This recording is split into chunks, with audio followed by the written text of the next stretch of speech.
Hi, it's Bridget. So this is how it works. I'm sitting in bed. I did some cards yesterday and I wanted to spend some time with them today. And oh, Rosie likes them too. So I wanted to share them with you because they're so inspiring. Passion. This is the tattoo I have on my foot, actually. But this is the Primal Goddess, one of the Primal Goddess cards from the 13 Moon Oracle deck. I love this card. This card to me is like motivation, inspiration. Passion could be very literal in its context, but it could also be inspiration and creativity and momentum. I just love this energy. Love it. And I can use it right now for sure, especially during this wintry solstice time. Okay, so I'm sitting in bed here. So the next one I got was Be Goddess. To me, this one is about connection and a community. And so look at all of these beautiful goddess women. It kind of reminds me of the 13 maidens or that tended to Bridgette's well, that kind of vibe. I love this. And look at the trees and look at the connection. And I actually have honeycombs on my altar space, so I should show them to you. I have several of them. So I love them. Beautiful. And one of my favorite journals has a bee at the center of it. So I love the connectivity and the community energy of this.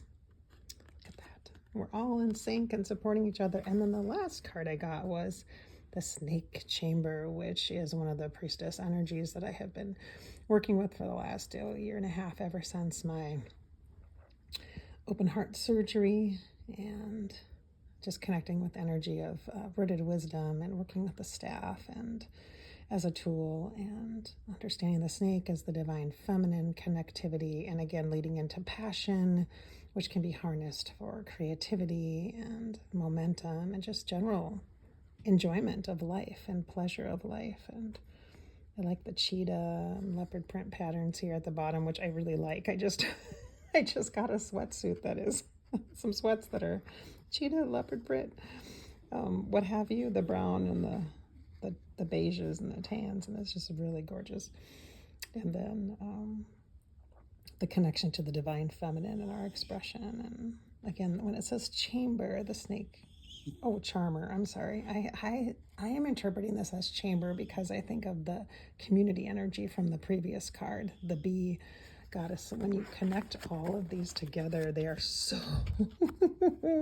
really powerful. Woo, they got a lot of vibes and a lot of energy. So what does this mean? Well, it means whatever it means for you based on the question you asked. So for me, I was asking about my offerings for December for my business, for work, and which sounds so weird, for my beautiful sacred work, you know. By the way, I should mention that these are from the Mystic Sisters deck, which is one of the new decks that I just absolutely adore and love working with right now. And in fact, I gifted it to one of my psychic BFFs, and I just love this. I've been using it in my Sacred Women's group, and it's just, I love this deck.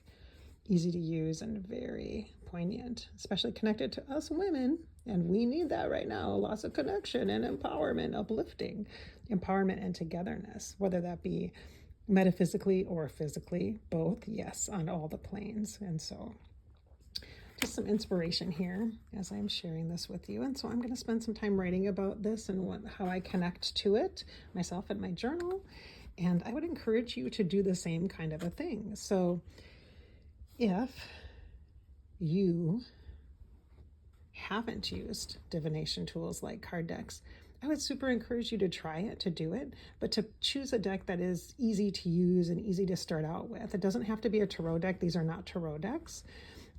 Tarot has its own lineage and storylines based upon what kind of deck you get and such. And so that can kind of seem a little daunting, intimidating at first. And so or specific, kind of too specific to a specific genre.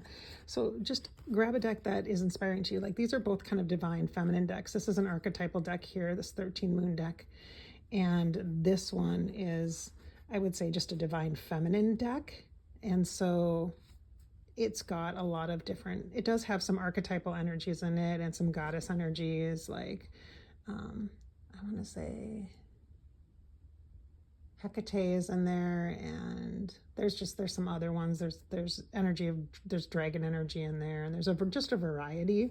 So it's a little more priestess focused, I would say. But divine feminine, woohoo, awesome energy. I love that. But if you're looking to start out and you haven't done anything with cards before, I suggest the Denise Linn decks. Denise Linn, Lin. She has a great grounded way of doing just oracle decks, and that's different than a tarot deck. So you don't have to know all the 7 of Wands and 6 of Pentacles kind of thing. You don't have to understand those things.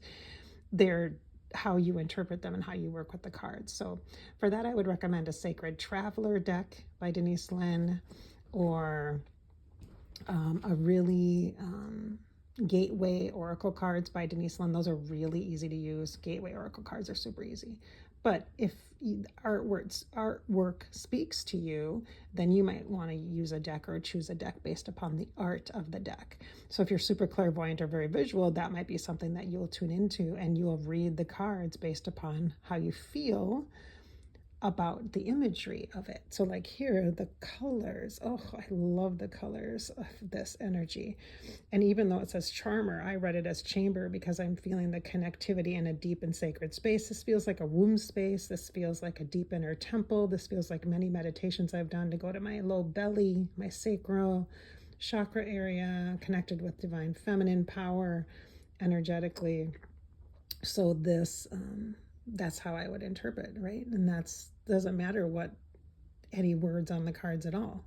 But they do come, all card decks typically come with a book that was intended by the author to help you understand what the original meaning is of the cards. So there you be. All right, I hope that gives you a little, some tools and tips. I think card decks are really popular now. Everybody pretty much can use them as divination tools, and doesn't have to be complicated, which I'm very happy to see, because you should have simple tools, or you should have support. And this kind of thing is support, encouragement, excitement, especially when you bring it into journaling, or you're bringing it into a discussion group, or your online Facebook groups that you're in, or you're with your BFFs that are intuitive too and on the path, that kind of thing. Amplifying the good energy of support. We all need that right now. We all need that all the time, let's be honest. So this is Bridgette. Thanks so much for listening. I hope this has inspired you, encouraged you to reach out and grab some tools. And if you need some help with that, I'm here for you.